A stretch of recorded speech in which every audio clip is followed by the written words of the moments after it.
get no justice, there ain't gonna be no damn peace. That's the bottom line.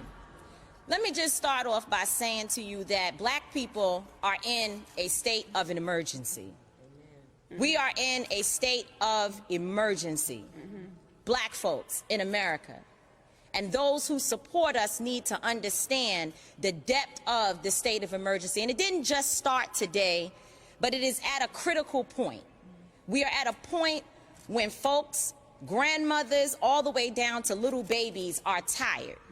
People realize that this attack that we're under, I heard someone saying on TV today that it feels like every black person in America is being hunted. That's how we feel. And so that state of emergency is causing all types of things. But out of the White House, last night we heard the President of the United States say that when the looting starts, the shooting starts, which we know is a reference to another racist time in the history of America where police abused our people. That same president, he is the same man that in 2018, at one of his speeches, Donald Trump said that he is a nationalist. Now, this is important for people to understand what we're dealing with here, so that you know when we say a state of emergency what we mean. From the President of the United States' mouth, he said he is a nationalist, and if you understand the history of white nationalism in America, to have the President say that, we were in a state of emergency at that moment. He also went on at another press conference or another event to say to police officers, don't be so nice when you arrest them. Y'all got to remember the history of the man who is in the White House. He said, don't be so nice to them. Hit him in the head when you put him in the car. These were his words as the President of the United States. This is not an isolated situation. These instances are not isolated. What is happening in America is that white nationalism ideology is running wild. And the reason why buildings are burning is because this city, this state, would prefer preserving that white nationalism and that white supremacist mindset over arresting, charging, and helping to convict four officers who killed a black man. That is the reality of what we're dealing with. This is not just a few cops doing things across the country. This is not a good cop versus bad cop situation. This is Ahmaud Arbery being shot down by white men on the streets of Georgia. Breonna Taylor being killed in her home. This is in New York City, where we were until freedom. We were just in New York fighting the police officers who, in the name of social distancing, were damn near killing black young people on our streets. This is a coordinated activity happening across this nation. And so we are in a state of emergency. Black people are dying in a state of emergency. We cannot look at this as an isolated incident. The reason why buildings are burning are not just for our brother George Floyd.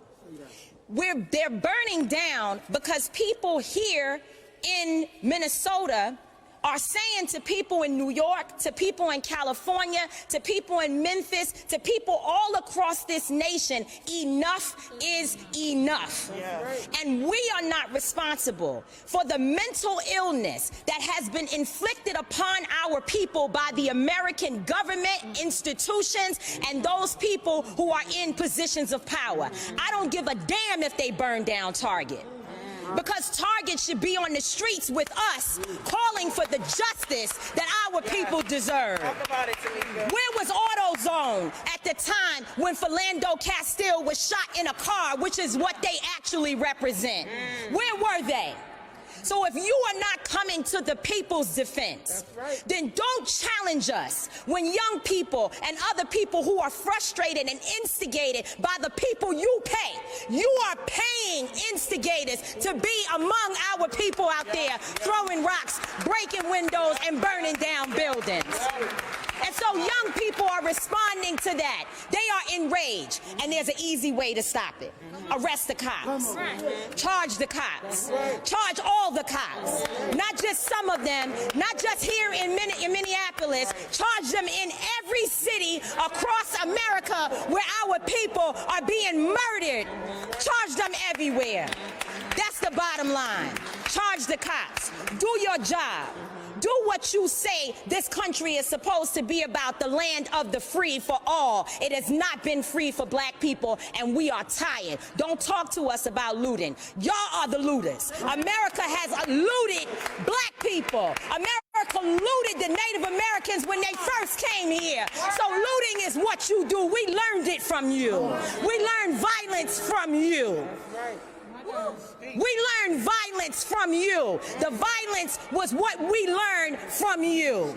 So if you want us to do better, then damn it, you do better.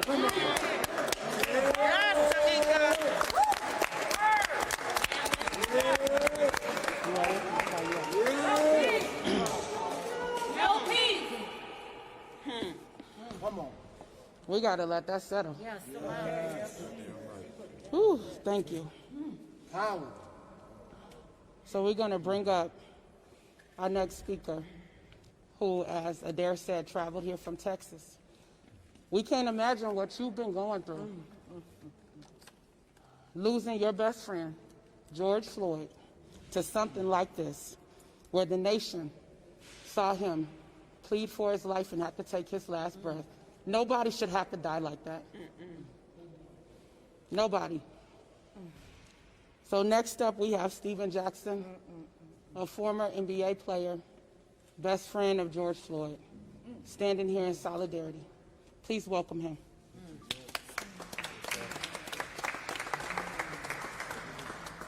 Oh, man.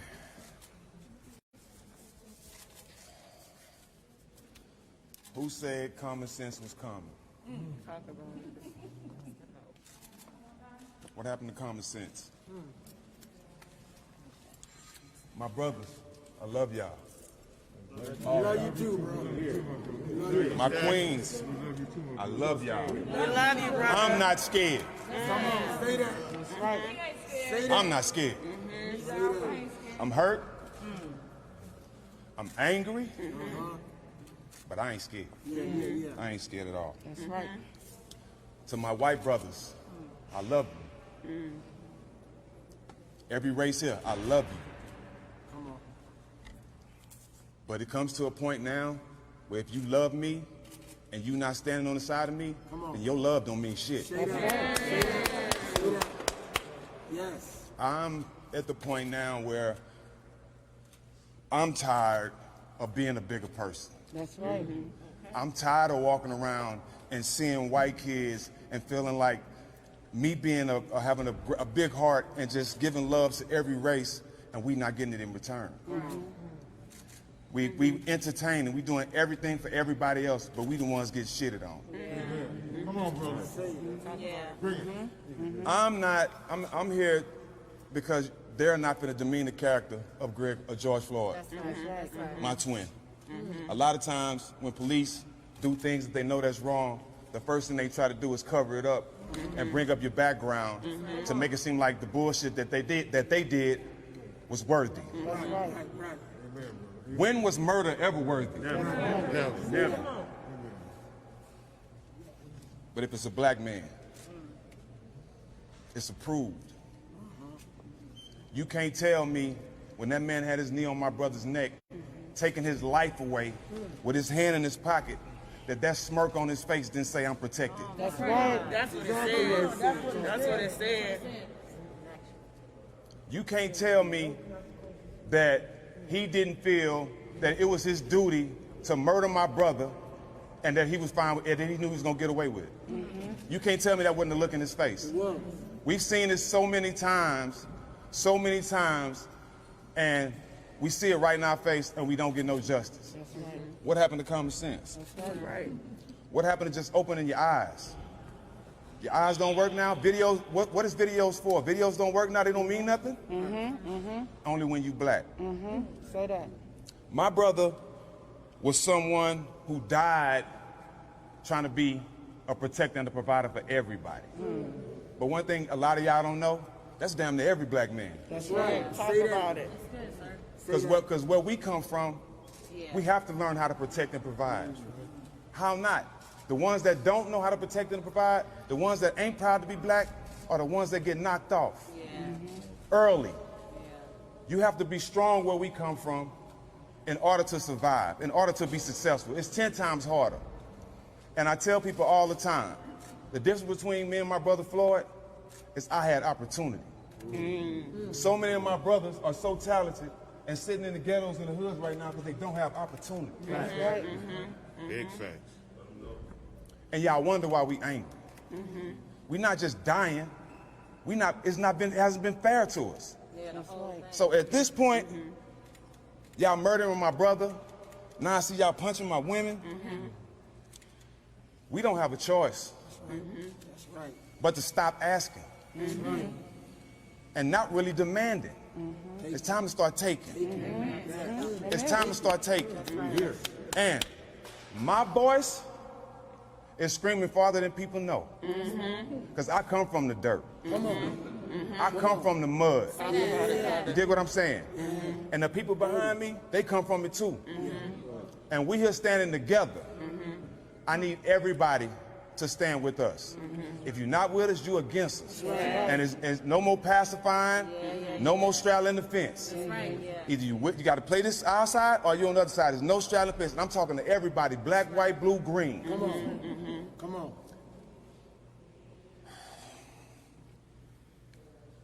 It's all right, Stack. It's all right. We need to see some charges.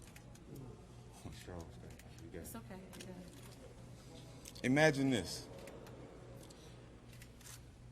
A man growing up in an area where the odds are already against him. Trying to figure it out. You know, they say experience is the best teacher. So you're going to make mistakes. That's right. Everybody going to make mistakes. You make some bad decisions. It happens. We all make bad decisions, right? We make bad decisions. Even being successful, I've made bad decisions, right? Very true. You get to a point where you make a bad decision and you end up suffering for it, going through time. Sit down, okay? You got to go do that. They say you got to rehabilitate yourself. You rehabilitate yourself. You have relationships with people where you're able to get away and try to better your life, That's right? right. Because you've been in the system. All they tell you, the only way you can get out is if you rehabilitate yourself. That's right. And when you rehabilitate yourself, you get out and you still treated like a criminal. Right? So stay with me now. Picture that. You get an opportunity to move away from the environment that brought you down. You get away, you be successful, you get a job, your life starts turning in the right direction. You stumble a little bit again. It's not worth your life, though. Right. That's it. You stumble a little bit again, and you end up on the ground with a knee in your neck, screaming your mama's name, screaming your kid's name, Lord have mercy. going to the bathroom on yourself. Tell the story. Imagine if he was white. It wouldn't have happened. Ponder that for a minute. Right. Imagine if he was white.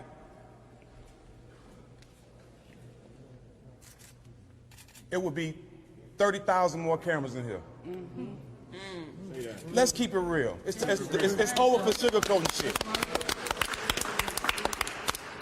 Every news station would be here. That's right. Fuck it, the president might be here. The way he ride. With the very fine people. Listen. Right.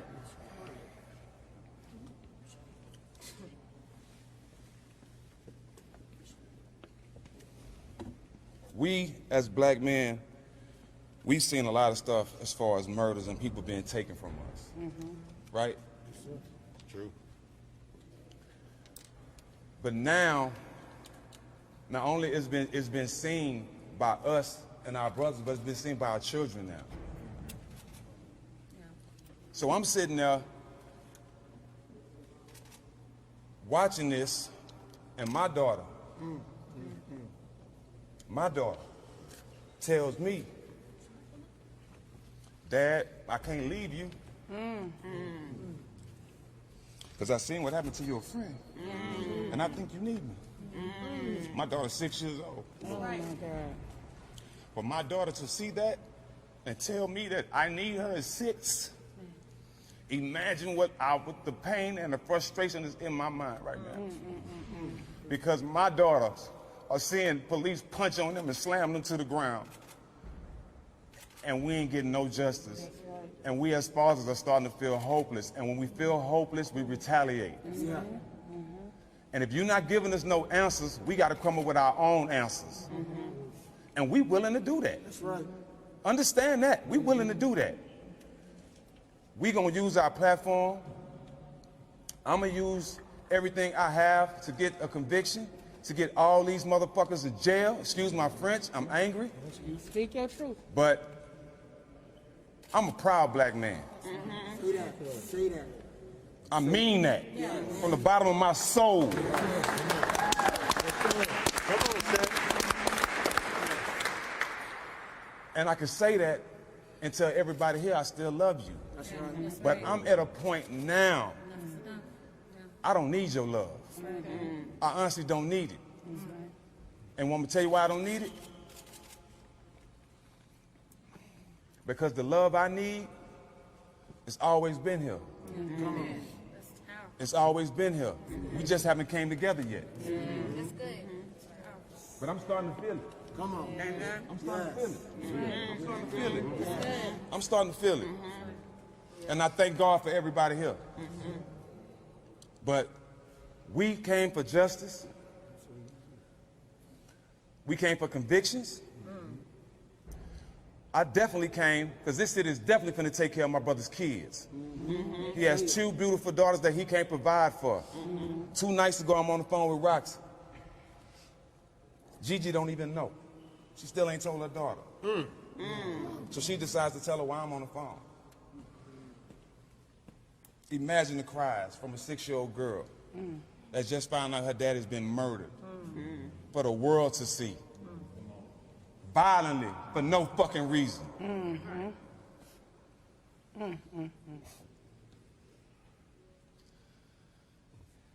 19 citations. A black man get 3 tickets, his license taken away. But you can have 19 citations as a cop and still have a job. 3 murders under your belt. 3 murders. You got 3 bodies. How many open cases he got to this 12. day? But this world has common sense. Common sense ain't common. Common sense ain't common. When you see one person and you treat them like shit, that ain't common sense. That's hate. And a lot of people have it. But you know what?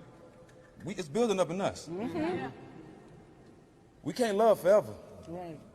We can't love forever. And the hate is coming out. And I'm afraid. I'm honestly afraid. Because I know what comes from hate from us. And I know why y'all so scared. Because y'all scared that we're going to pull a you on you.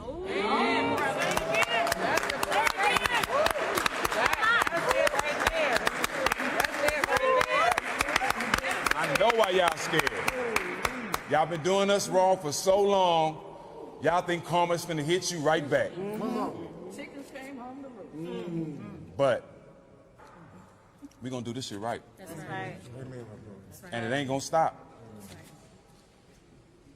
I don't have no more tears, honestly. I've cried enough. I've cried enough. I'm here for one reason, for my brother's honor. He was murdered in broad daylight for the world to see, and nobody's in jail. Nobody's in jail. So where we go from here?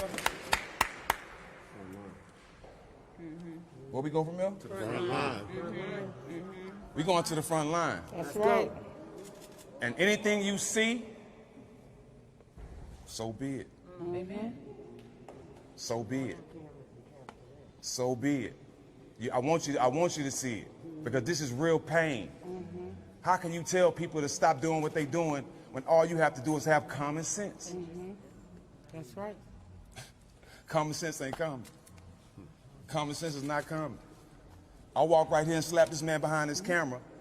Common sense will say, we all saw him slap him. Am I right? Everybody here gonna say we saw him slap him. Facts. Everybody saw it. Big facts. So everybody didn't see this man kill my brother? Come on. Common sense ain't coming. It's a new day, man.